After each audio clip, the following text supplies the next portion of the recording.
preview Football Daily this morning. Just search BBC Sounds for that on the free app. Anderson passing the ball out towards the left-hand side. And now Jed Spence. Off he goes with the ball to the halfway line. Gives it to his left and ahead of him to Anthony Gordon. Anthony Gordon up against Sanaya. Beats him. Right-footed ball in. But that's headed away on the edge of the box by Ajeti.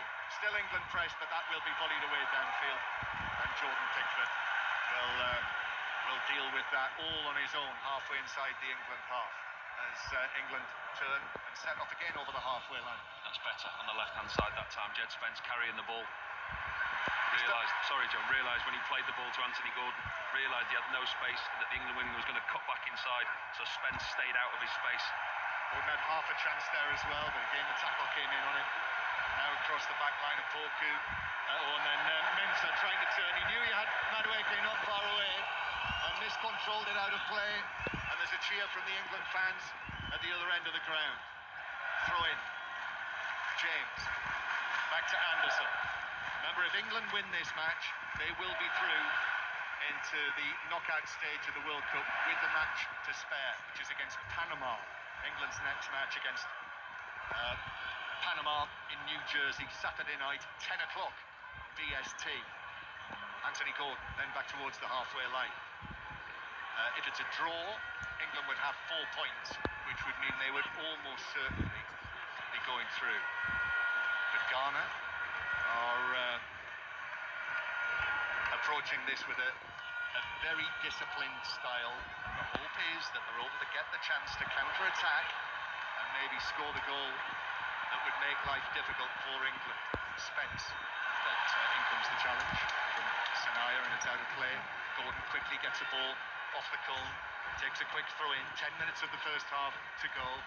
And England, the figures have come up on the screens all around the stadium, high up around the stadium, with England absolutely outnumbering Ghana by, how many was that to 1? 250 passes for England. Madueke down the right, Madueke with the cross, Rice with the header, got it well, but couldn't keep it down. He had Sanaya there with him, and it didn't threaten the goal of Asari. What were the numbers for the passes? 250 passes from England and 34 from Ghana, and if that doesn't show you the pattern of the game, nothing will. Good piece of play that was from Madueke. Got around the outside of his fullback that time, got to the byline. Declan Rice was free, but the ball was just too high, couldn't get enough power, went over the bar. Still 0-0 as Jed Spence has it on the halfway line. England have not won their second match at a major tournament, World Cup, Euros, since Gareth Southgate's first tournament in Russia. The last 3 second group matches have all ended as draws. And that's why Harry Kane spoke to the squad this week in advance of this match about the importance of doing that, getting 2 wins on the board in your first 2 matches. But this is not going to be easy for England. We can see that already after 37 goalless minutes. Konsa to Madueke, ball in field looking for James, but Sibo was able to step in, and then Mensah left-footed into the centre circle. Gay those steps forward, but the referee says that was a foul. Is he saying handball? I think he is. It's a free kick. Yeah, Gay just burst between the 2 Ghana players there. Looked like he took it on his chest and it rolled down his thigh. The referee was close to the action though, giving a free kick against Gay with little protest. Yeah, free kick in this wide open stadium. It's impossible to say how many levels there are. It's either 3 or 4. There's a massive open end to our left, so something about the stand behind the goal where the England fans are is probably only like a 3/4 stand, because there's a massive gap there, which is probably to get some sort of machinery into the ground, I would imagine. As England take the throw in, Gay plays it across the penalty area. The other thing as well is the fake lighthouse, which we can see poking up above the big screens to our left, which is a symbol of Massachusetts and the famous coastline, the New England coastline.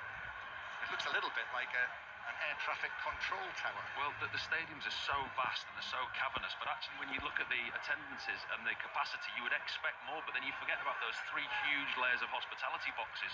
You know, different levels of hospitality here, there and everywhere. Behind the goals, under the scoreboards, wrapped around the stadium. So many different features to the stadiums. Elliot Anderson and IU just in on a challenge together there, and the free kick has gone. Ghana Ghana's way, but I'm not sure if Carlos Queiroz has said something out of turn. Surely not. From the elder statesman of, or one of the elder statesmen of this World Cup. But the Honduran referee has made it absolutely clear that he has to button it. Never mind if you're Carlos Queiroz. At his 5th World Cup as a coach. 5 in a row, that is. The last 3 with Iran.